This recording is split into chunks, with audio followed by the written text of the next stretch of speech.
si els llibres d'en Pons ha de ser un llibre molt humà. La major part de poesia d'en Pons és bastant lírica. En aquest cas, ja diria que el lirisme és un component bastant fort, però sempre amallat a darrere està que és acusatiu, jocós, dels epigrames. El llibre està carregat de dalt a baix de el que vulgarment podríem dir dobles intencions o dobles sentits, però això és intel·ligència, això és la literatura de l'època romana, senzillament perquè les persones no han canviat en absolut. És a dir, el procés evolutiu humà és molt lent a nivell de pensament. El cervell de fa 2000 anys i el d'ara és exactament igual.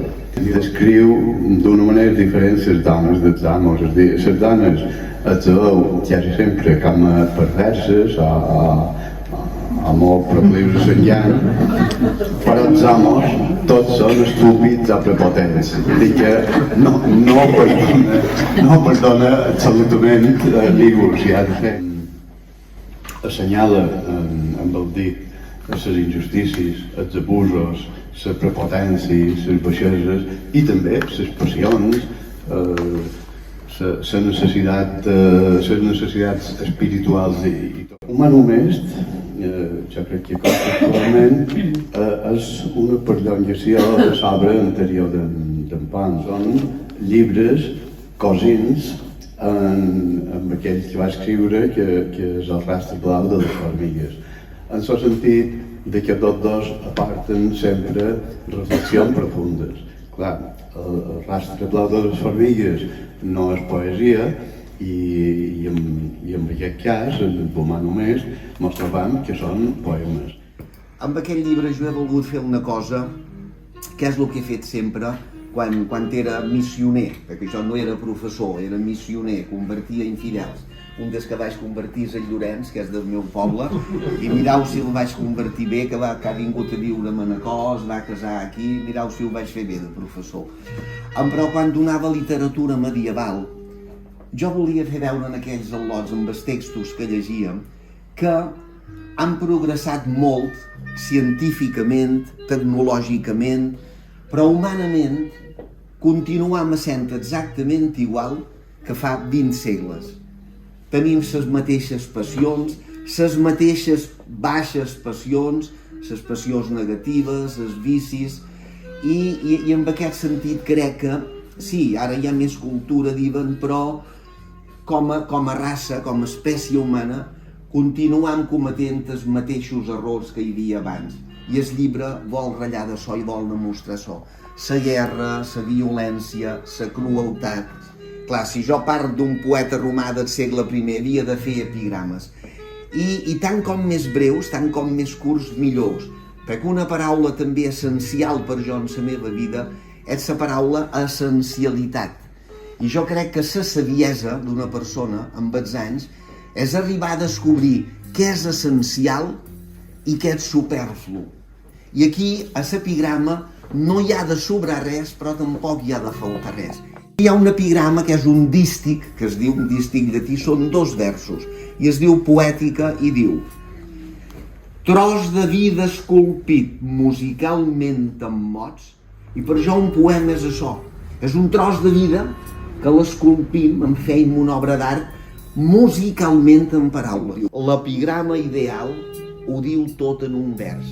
Aquí és allà on hi ha l'essència de les coses. He dit que havia volgut ratllar de l'actualitat, ratll del passat per ratllar del present. Un tema que jo m'acosta d'entendre molt, pel meu caràcter, per la meva manera de ser, tal vegada, però no ho puc concebir, és la violència de gènere, vos ho juro.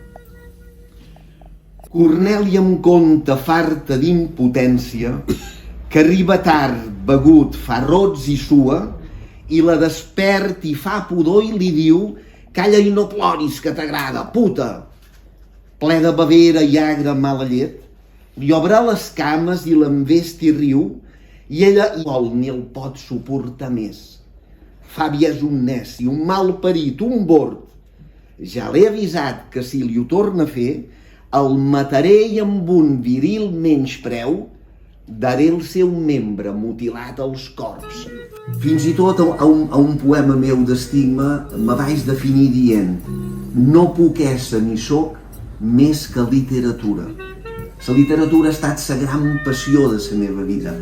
El Zamora sap de què rai també, Sebastià, que la literatura és una passió interior i estem fets de literatura. Un altre, de subversiu, diu: per fer que aquest imperi s'humanitzi no hi ha d'haver cap Cèsar ni més Déu que la invicta i sagrada llibertat que aboleixi per sempre Déus i Cèsar. Claudi Valeri és així. El silenci és un do, fusc, és el nom d'ell, fusc amb magnificència, convé saber agrair, practicar i respectar. Està rellant del silenci. Diu: per què no vens? T'endaran molt la lira i et dediques a l'art de no emprenyar. I al final què passa? Que m'ha fuit la paraula allò, que el desterren a una illa de la qual no ha sentit ni el nom. Clar, quina illa havia de ser? Menorca. I jo, que en els meus llibres sempre ratlla amb passió de Menorca i Menorca i Menorca, ell quan arriba allà diu: això és una merda. Diu: en aquesta illa no passa res mai. No li agrada gens, però a poc, que també en ratllarem, perquè el llibre acaba amb un poema, va descobrint la bellesa interior de l'illa, el contacte amb la naturalesa.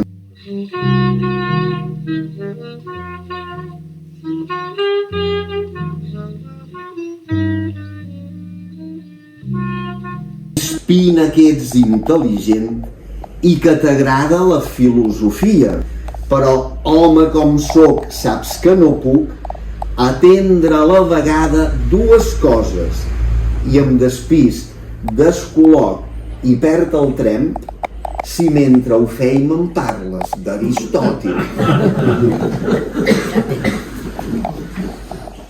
Mascle i molt mascle de provada força, de seny escàs i mala llengua bruta. Pinxo cretí, a tu que cony t'importa que Sara sigui bagasser lesbiana. Aquí he fet una literació, que Sara sigui bagasser lesbiana.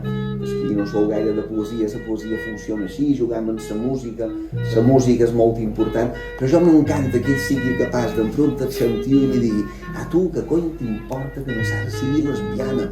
Aquest es va anticipar Podemos, Hi ha un camí ple de creus als afores de Roma on s'hi moren clavats homes nus que gemeguen. L'aire put d'amargor, els corps fan un festí i si Déu existeix, jo no entenc que ho permeti.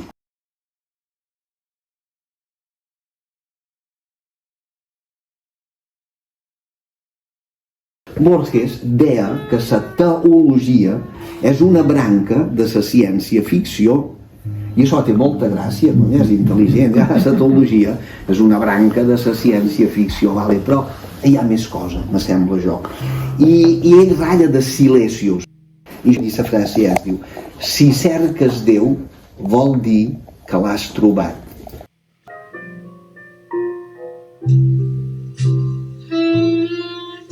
Hi ha un vers molt famós de François Villon, poeta francès, que diu: où sont les neiges d'antan? És a dir, on són aquelles neus d'antany, i ho va repetint. I doncs Claudi Valeri perd els cabells, jo no ho sabia, però un dia el veig tot trist, i que tens?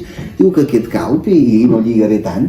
I dic: oh, no, i l'afecta molt. I aquí faig sortir un vers allà, que no sé bé, igual diu: on són ara aquells cabells d'antany? On són ara aquells cabells? Jaume, senteu, Aquest poema, aquest vers t'aferirà, L'única pàtria d'ell, i és un poc la meva també, i de tots els que escrivim, ara he vist en Jaume, l'he denomenat, que és un gran autor de teatre també, és que aquí podríem fer un club, aquí podríem fer un equipàs, un matamales també, hi ha dos matamales aquí importants, hi ha en Jaume també, que el tenc allà darrere.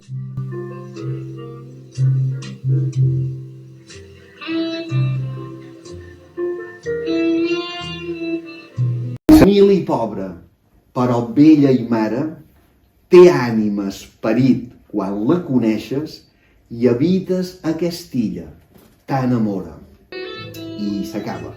I quan l'estan anant a matar, el llibre acaba amb aquest vers que diu la meva vida s'acaba en aquest vers, tal que després diu la poesia m'ha estat vera i terral l'única pàtria.